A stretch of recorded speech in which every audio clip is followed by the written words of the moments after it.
And I started out as a very advanced child prodigy. Were you good in school? Oh, yeah. I mean, everybody hated me. Everybody hated me. That's why I walked out unpaid for your lunch. And I still haven't been paid back, buddy. No, you haven't. After all this time. Really, kids did not like you in school? Oh, my God, no. I was bringing a book to school that was how to develop your ESP ever since I was 7 years old. Oh, my gosh. I put a white piece of paper over it and wrote free reading on it, and if you take the book, you can still see the indentation where it says free reading if you hold it under a light. And I also, the other thing I kept bringing to school was a monthly magazine called Odyssey, where they took like NASA stories and photographs about various astronomy issues and wrote them for kids. Did teachers think that you were a little weird? Well, yeah. In second grade, I did a classroom demonstration of my ESP for the whole class. How many kids have done that? That's right. And I assume it worked.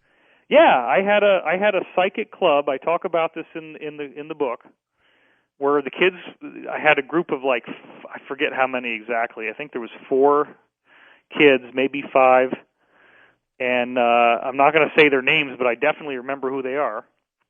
And one of them was my buddy who I was hanging out with all the time, and we'd already been doing this stuff on our own. And they would go around the corner of the building, and they'd pick a number 1 through 10, and they'd all agree that that was the number, and then they'd come back around, and I would just take the first number in my head, and I'd tell them the number, and it was right. And I had 100% accuracy. Amazing. And they tried to fool me by coming up with a fake number and then saying, you know, we'll pick the real number now, and then next time we'll pick a fake number, because they thought maybe somehow I could hear them talking, even though they were far, far away, and there's no way that sound could have traveled like that. So they gave me, they come up, and I pick the number, and they're like, yeah, you're right. And they walk away dejected. And then I see one of the kids, who ended up being a friend of mine later. He had blonde hair, and he leans into the others, and he starts whispering, and I knew something fishy was going on. And then all of a sudden, I get this big flash of it was the number 7, I believe, and it was all in stage lights like you see at a rock concert. And it just goes, and I see this in my head, and I say, okay, you guys, come on back. You already picked the next number, and it's 7. And they were so shocked that instead of being excited about this or doing anything with it, they never wanted to have a psychic club meeting again. The club basically disbanded. Jeez. You were too good. It scared them. Yeah. They didn't expect it. They didn't know how to handle it.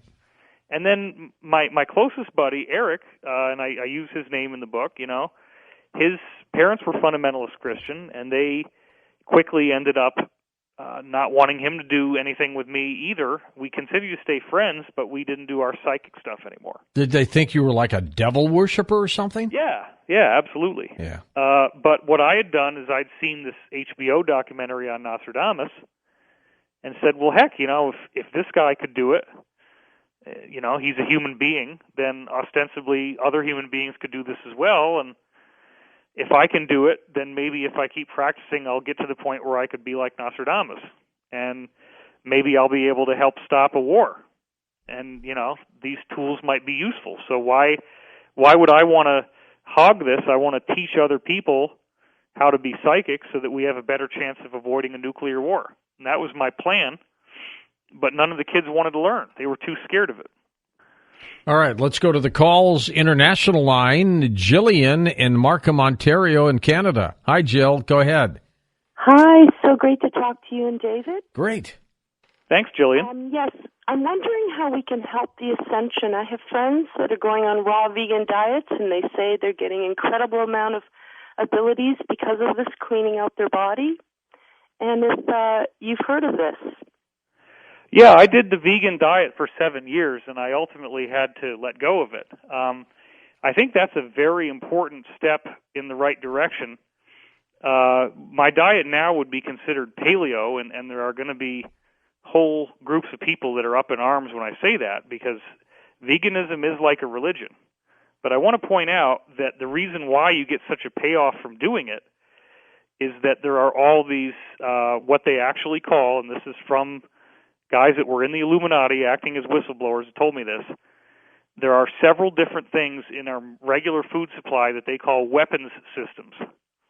And that would include citric acid as a preservative. Citric acid is extremely toxic.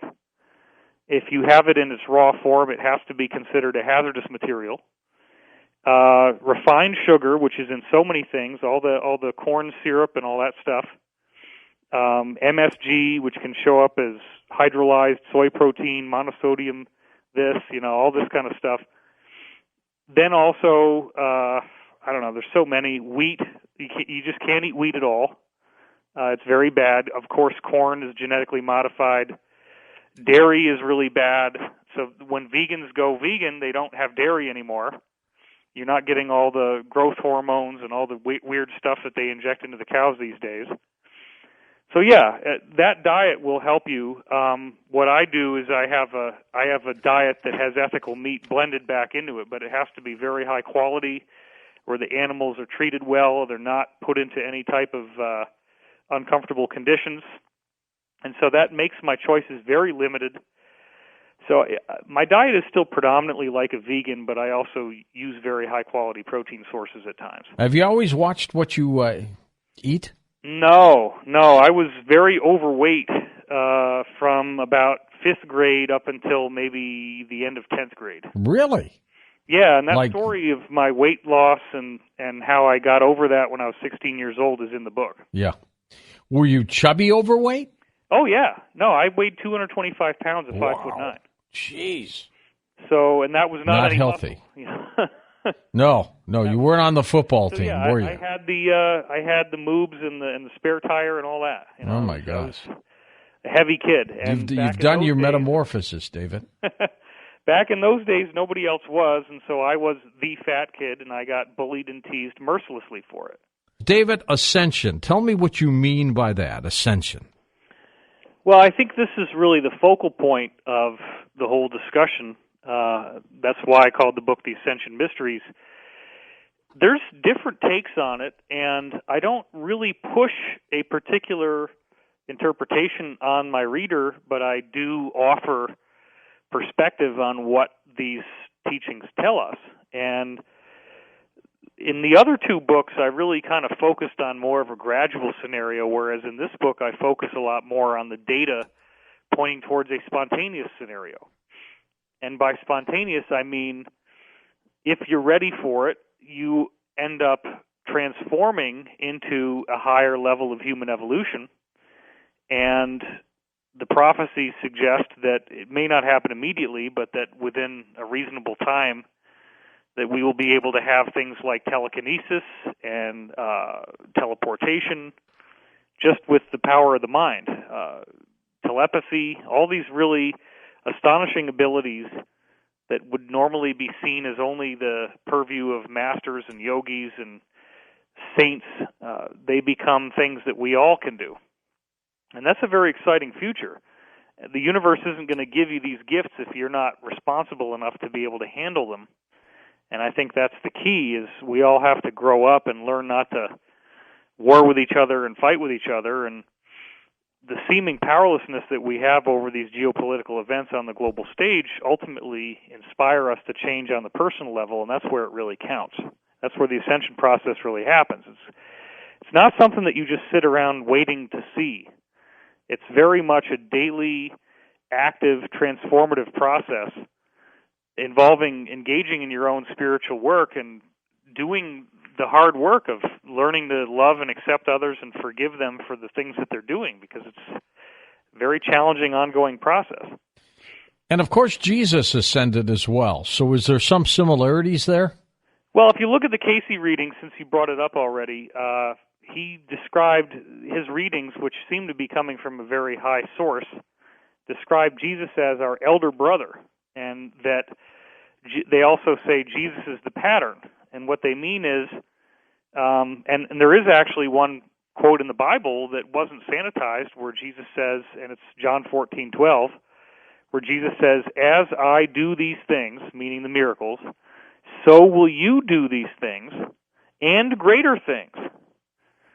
So clearly, he's not the only one that has these abilities, and this notion of a second coming of Christ seems to be not just one messianic figure, as people often describe it, but a variety of people who start to have this happen to them and are then able to do things to dramatically tip the scales on earth in our favor.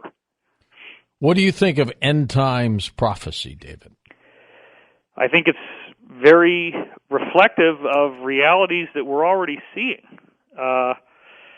We've had the hottest summer on record. We are having wars and rumors of wars. We're having wailing and gnashing of teeth. We're having mass starvation, droughts, epidemics, financial destitution, all the stuff that if you go back to what the Hindus said about the Kali Yuga, Buddhist end-time prophecy, Islamic end-time prophecy, Christian end-time prophecy, Judaism, I mean, it's all over the place. The Hopi prophecy, I mean, everybody basically described a world that becomes increasingly polarized, where the contrast between good and evil becomes so obvious. And of course, the New Agers and White Lighters are going to say, oh, there's no evil and you need to just love the evil. But look, if you get abducted by reptilians and pulled into the galactic slave trade, I don't think you'd be saying that there's no evil.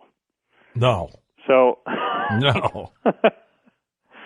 There are some real things that we have to contend with, and in the greater sense, the spiritual teachings tell us that this is all a big hologram, and it's all identity, and there's only one identity, which is the creator of the universe, ultimately, and we're all iterations of that in our own way, with only, we do have free will, but ultimately how we treat others is how we treat ourselves. And that's the real cosmic awakening that we get, is when the individuality starts to break down, we begin to perceive ourselves as interconnected with others. That's growing up. That's maturity. That's ascension. Ascension is realizing that we're not separate people, and what we do to others directly affects us. West of the Rockies, Wayne in Tacoma, Washington. You're on with David Wilcock. Wayne, hi. Good evening, gentlemen. David, I wanted to ask you if you think that the psychic abilities that you have can be achieved by people, perhaps maybe men's of people or something that can tap into other things, like Dr. Doom teaches, his program. Remote viewing, yeah. I believe that, intuitive ability, I just want to say this at the outset, I don't think that I have any special DNA or special power. I was fortunate enough to get into this and start reading books on how to develop ESP when I was 7, and I began practicing the exercises. And it was only after I practiced the exercises that I had my psychic club and that I did classroom demonstrations. Before that, I only had natural ability, which a lot of kids do, and it wasn't anywhere near as sharp as it was once I practiced. And so once we get a more formal disclosure of the truth and people understand what's really going on, then they're going to see, Wayne, that our lives are made to have this ability. And it's been taken from us by disinformation, by lies, by fear, by telling us that it's evil or it's negative. But again, even if you're coming at it from a mainstream Christian perspective, if Jesus is saying in John 14:12, as I do these things, so shall ye do them, well, then Jesus is able to walk up to a woman and tell her who she cheated on her husband with and give the names. That's in the Bible. So if he could do that, then ultimately he's saying we'll be able to do those things as well.